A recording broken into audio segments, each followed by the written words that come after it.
په پاکستان اسلامي جمهوریت کې ټولو هغه افغان کډوالو ته کوم چې د ژړ کارډونه یا ECC کارډونه کوم چې د پر سکرین باندې ښکاري افغان سټیزن کارډ ورته لیکلی دی، دو والا ته خبر ورکول کیږي د څه مودې څخه د IOM د ادارې د خوا څخه او دارنګه د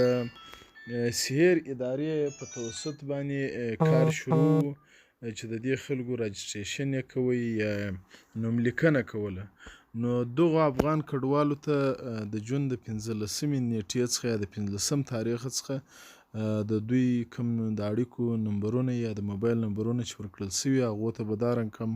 ټلیفونان راځي یا میسجان راځي لکه کوم چې مخکې شنو کاډو یا پیوار کاډو یا سمارټ کاډو والا ته راتله. نو دوی ته داسې اټکل سوی دی چې 40,000 یا 90,000 روپۍ به د هر ژړ کارت د فامیلي پر سر چې دی هغه ورکول کیږي. نو دا هغه غوښتنه وه چې ما خپله پر فیسبوک باندې د سوشل میډیا د لارې د عمومي د کوم چې میډیا چینلونه وه د هغو د لارې ما کوله چې شنو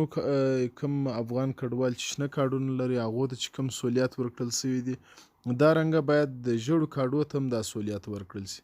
نو دا دی خوشبختانه د IOM د ادارې د خوا څخه زموږ دا ټولو هغه افغان کډوالو غږ اورېدل سوی دی. نو په کار دا ده چې ژړو کارډو اپډیټ هم وسي او دوی ته دغه سهولیات نور هم ورکړل سي لکه کوم چې شنو کارډو یا سمارټ کارډو ته ورکړل سوی. بیا هم د ټولو ادارو مننه کوو چې زموږ سره مرسته کوي.